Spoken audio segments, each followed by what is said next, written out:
Aswaraopeta MLA గారు ఓడిపోయారు. కాస్త ఆ బాధలో పెద్దలు రాజేశ్వరరావు గారు ఇందాక తన అధ్యక్ష ఉపన్యాసంలో కార్యకర్తలంతా కాస్త నిరాశ నిస్పృహలో ఉన్నారు అని చెప్పేసి మాట్లాడారు. ఎందుకన్నా గుండె జబ్బుండి హాస్పిటల్కి వెళ్ళి ఈసీజీ దించుకుంటే ఆ ఈసీజీలో కిందకి పైకి గీతలు వస్తే మనం ఆరోగ్యంగా ఉన్నట్టు, నిట్ట నిలుగా సమానంగా గీతలు వస్తే మనం చచ్చిపోయినట్టు. రాజకీయ పార్టీ కూడా అప్పుడప్పుడు అధికారం కోల్పోవాలి. ఎప్పుడు మనకి అధికారం అంటే మనం జనంలో తిరగటం మర్చిపోయి ఫోన్లతోనే అధికారులందరికీ బెదిరించేసో లేకపోతే బతిలాడో ఫోన్లు చేసేసి పనులు చేయించేస్తాం, ఫారం కోళ్ళలాగా తయారవుతాం. ఇప్పుడు నాటుకోళ్ళలాగా మొత్తం ప్రజల చుట్టూ తిరగడానికి మనకు ఒక మంచి అవకాశం వచ్చింది. ఈ అవకాశాన్ని సద్వినియోగం చేసుకుని నామా నాగేశ్వరరావు గారిని గెలిపించుకోవాల్సినటువంటి బాధ్యత మన అందరి మీద ఉంది. రెండోది, జనరల్గా పెద్దవాళ్ళు చెప్తుంటారు, ఏం జరిగినా మన మంచికే. కింద పడ్డా మీద పడ్డా లేకపోతే ఏదైనా నష్టపోయినా వ్యాపారంలో ఏదైనా ఇబ్బంది వచ్చినా ఏం జరిగినా మన మంచికే, పెద్ద ఇబ్బంది పడబాకు, భవిష్యత్తు ఇంకా చాలా బాగుంటుందని చెప్పేసి అని ధైర్యం చెప్తారు. దీనికి ఒక చిన్న స్టోరీ చెప్పి సెలవు తీసుకుంటా మీకు. ఒక రాజ్యంలో ఒక రాజుగారు ఒకరోజు మారువేషం వేసుకొని మంత్రి గారిని తీసుకొని పోదాం పదరా ఎట్లుందో చూద్దామని మన రాజ్యం అని చెప్పేసి బయలుదేరిపోతున్నారట. మధ్యలోకి పోగానే రాజుగారు చిటికిన వేళ రోజా కింద పడి తెగిపోయింది. తెగిపోతే మంత్రి గారు కాముకున్నాడు ఉండకుండా రాజుగారు ఏం కాదులేండి, ఏం జరిగినా మన మంచికే అన్నాడట. అనేసరికల్లా రాజుగారికి నశాలను కంటింది కోపం. అరే నా ఏలు దగ్గర లొడలో రక్తం కారదంటే నువ్వు నా మంచికే అంటావా అని చెప్పేసి అని ఈ మంత్రి గారిని తీసపోయి ఒక నీళ్ళు లేని బాయలు వేసిండట. ఎప్పుడైతే నీళ్లు లేని బాయలు వేసిండో మంత్రి గారు లోపల నుంచి నవ్వుకుంటూ ఏం జరిగినా మన మంచికే రాజుగారు అన్నాడట. ఇంకా కోపం వచ్చిందట రాజుగారికి. వీడికి మనం ఎవరు మారవలేడని చెప్పేసి మళ్ళీ ఆ గుర్రబండి ఆయన నడుపుకుంటూ వెళ్తుంటే కొంచెం దూరం పోయిన తర్వాత అక్కడ ఒక 40-50 మంది దొంగల ముఠ ఒక నరబలి కోసం ఎదురు చూస్తున్నారట. చూస్తుంటే ఈ రాజుగారు మారువేషంలో ఉండి ఈయన రాజన్న సంగతి తెలవదు, చక్కర వల్లేశారు, పట్టుకున్నారు, చేతులు కాళ్ళు విరిసేశారు, నోటికి స్టిక్కర్ వేశారు, తీసుకుపోయి ఎక్కడైతే నరబలి చేయాలో ఆడ రాయి మీద పడబెట్టారు. ఈ లోపల బలి చేయడానికి వచ్చే పూజారి గారు పెద్ద కత్తిోడు తీసుకొని వచ్చి ఆ మెడకాయ మీద కత్తి వేద్దామని చెప్పేసి అని బలిద్దామని చెప్పేసి కత్తి పైకి లేపండి. ఈ ఏళ్ళు ఇట్లా పెట్టిండు కదా, ఈ చిటికినేలు తెగి రక్తం కారుతుంది కదా, అది పూజారి గారి కంట్లో పడ్డది. అరే వీడు ఆల్రెడీ బలి ఇచ్చేసిండ్రా, వీడు ఈ బలికి పనికిరాడరా అని చెప్పేసి అని ఆ రాజుగారిని వదిలేసిందట. అయ్యా బతుకు జీవుడా అని చెప్పేసి రాజుగారు ఎందుకైనా మంచిది ఈడ మంత్రిగాడి ఆడుండా అని చెప్పేసి అని గబగబా మంత్రిగాడి పోయిందట. మంత్రిగాడి పోయి అరే నువ్వు చేయబట్టి ఏం జరిగినా మన మంచి కంటే నేను ఏదో అనుకున్నారా, బ్రహ్మాండంగా ఉంది, ఈ ఏళ్ళు లేకపోతే నేను ఇలా బతికినరా, ఎందుకైనా మంచిదని చెప్పేసి ఆ మంత్రి గారికి తాడేసి పైకి లాగిండట. పైకి లాగిన తర్వాత మంత్రి గారికి రాజుగారికి ఒక అనుమానం వచ్చింది. ఎరా బాగానే ఉంది, నా ఏళ్ళు దిగితే మన మంచికి అన్నావు, మరి నేను బాయిలైతే మన మంచికి ఎందుకు అన్నావు అన్నాడట. మంత్రి గారు అప్పుడు అన్నాడట, రాజుగారు నువ్వు నన్ను బాయిలేయకపోతే మిమ్మల్ని వదిలేసి నన్ను నరికేటోడు కదా, అందుకనే మన మంచికి అన్నాడు. అందుకని ఇవాళ ప్రభుత్వం ఓడిపోవటం కూడా మనం ఏం ఇబ్బంది పడాల్సిన అవసరం లేదు. మన మంచి ఏంటో ప్రజలకి తెలవాలి అంటే ఒకసారి మనం కూడా ప్రతిపక్షంలో కూర్చొని పోరాటం చేయాలి. మీరు చూశారు, మనం అధికారం కోల్పోయిన తర్వాత మొదటి అసెంబ్లీ సెషన్లో 8 మంది మంత్రులు దాడి చేస్తుంటే మన నాయకుడు హరీష్ అన్న ఒక్కడే ఏ రకంగా తిప్పికొట్టాడో, సమాధానాలు ఏ రకంగా చెప్పాడో మీ అందరూ చూశారు. కేసీఆర్ గారు 70 సంవత్సరాల కళ తెలంగాణ అనే దాన్ని సాధించి పెట్టాడు. ఆయన అంతకు మించి సాధించాల్సింది కేసీఆర్ జీవితంలో ఏ లేదు. అంతోనే 10 సంవత్సరాలు కేసీఆర్ గారికి అధికారం ఇచ్చారు. అధికారం ఇచ్చిన తర్వాత కేసీఆర్ గారు అధికారాన్ని దుర్వినియోగం చేయాల, ఏదో ఇంకోటి అని చెప్పేసి బయట సోషల్ మీడియాలో జరుగుతున్నటువంటి ప్రచారాలు ఇవి మనం నమ్మాల్సిన అవసరాల. ఒక సైంటిఫిక్ రీజన్తోనే తెలంగాణ అభివృద్ధి చేసుకుంటూ పోయాడు.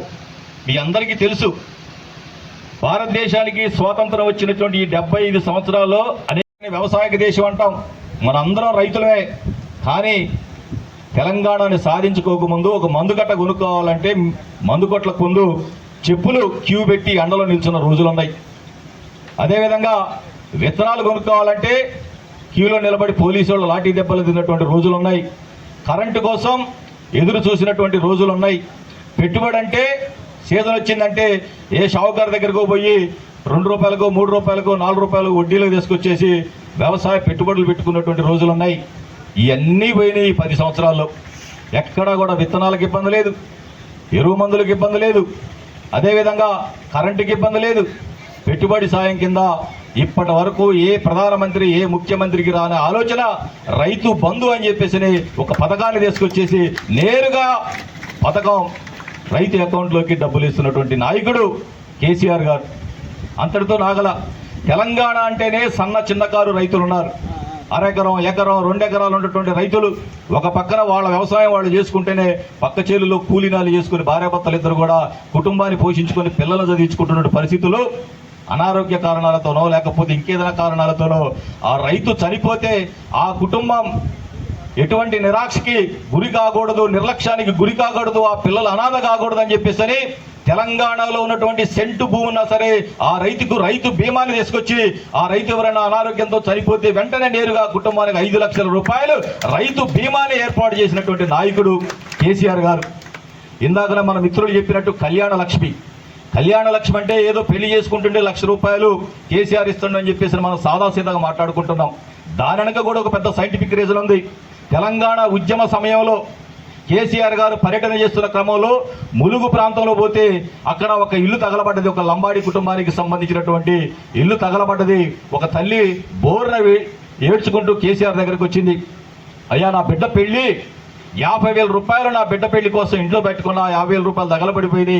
ఇప్పుడు నా బిడ్డ పెళ్లి ఎట్ట చేయాలి అని చెప్పేసి లబోదిబో అంటే అప్పటికప్పుడు కేసీఆర్ గారు ఆ తల్లికి 50,000 రూపాయలు ఇచ్చి, అమ్మ నీ బిడ్డ పెళ్లి క్షేమంగా చేయని చెప్పేసి అంటే ఆ బిడ్డను ఆశీర్వాదం తీసుకొస్తే ఆ బిడ్డ వయసు అప్పుడు 13 ఏళ్ళు.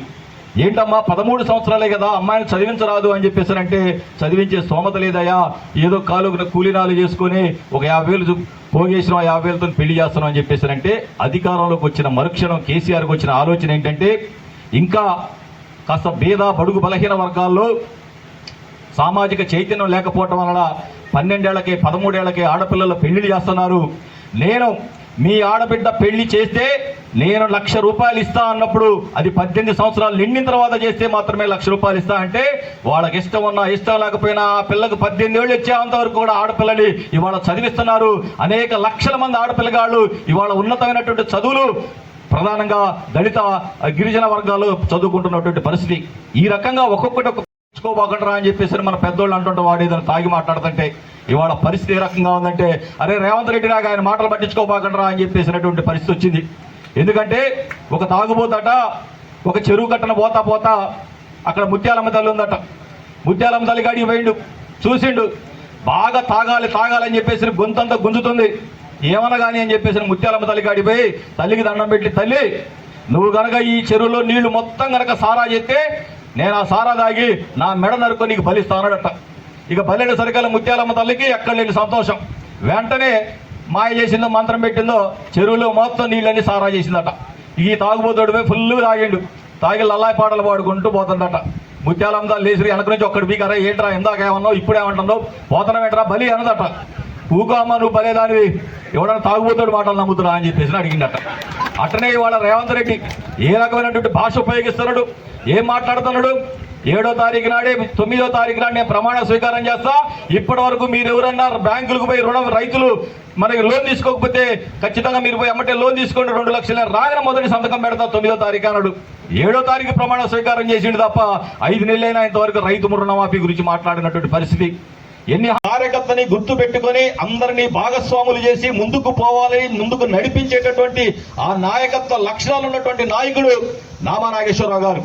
మీ అందరూ అనుకుంటారు ఇవాళ ఖమ్మం జిల్లాలో ఈ పార్లమెంటు పరిధిలో ఉన్నటువంటి 7 అసెంబ్లీ స్థానాలు కూడా మనం ఓడిపోయినాం, నామా నాగేశ్వరరావు గారు ఏ రకంగా గెలుస్తారని నేను చెప్పేసరి ఈ రకమైనటువంటి నిరాశ నిస్పృహే కనుక కాంగ్రెస్ పార్టీకి ఆనాడు మల్కాజ్గిరి పార్లమెంటు పరిధిలో 7 అసెంబ్లీ నియోజకవర్గాలు బీఆర్ఎస్ పార్టీ 3.5 లక్షల ఓట్ల మెజారిటీతో గెలిచిందాయాల. ఆ తర్వాత 4 నెలలకే జరిగినటువంటి పార్లమెంట్ ఎన్నికల్లో కాంగ్రెస్ పార్టీ నుంచి రేవంత్ రెడ్డి విజయం సాధించాడు పార్లమెంట్కి. అదేవిధంగా కరీంనగర్లో బండి సంజయ్, నిజామాబాద్లో ధర్మపురి అరవింద్, మొత్తం పార్లమెంటు పరిధిలో అసెంబ్లీ నియోజకవర్గాలు మొత్తం కూడా బీఆర్ఎస్ గెలిచింది. పార్లమెంట్కి వచ్చేసరికల్లా ఆనాడు కాంగ్రెస్ పార్టీ బీజేపీ పార్టీ గెలిచినటువంటి పరిస్థితి. అందుకనే ఇక్కడేదో మనం అసెంబ్లీలో ఓడిపోయినాం కాబట్టి మనం ఏదో మళ్ళీ పార్లమెంట్కి నామా నాగేశ్వరరావు గారు గెలవడేమో, ప్రజలు మనకి సహకరించాలనే అనుమానాలు పెట్టుకోవాల్సిన అవసరం ఎవరికీ లేదు. ఒక్క నామా నాగేశ్వరరావు గారి గెలుపు ఈ జిల్లా బీఆర్ఎస్ పార్టీలో ఒక సమూలమైనటువంటి మార్పులు తీసుకొస్తుంది. ప్రతి కార్యకర్తకి అండగా నిలబడగలిగినటువంటి గుండెగారు ఉన్నటువంటి నాయకుడు నామా నాగేశ్వరరావు గారు. అందుకని నామా నాగేశ్వరరావు గారి విజయం కోసం మీరందరూ కష్టపడాలి. ఇక్కడ వేదిక మీద కూర్చున్న మేమందరం కూడా ఎంత గొంతు చించుకున్నా, ఎంత గంటల తరబడి ఉపన్యాసం చెప్పినా ఒక్క ఓటు కూడా పోలింగ్ బూత్ లో పడదు.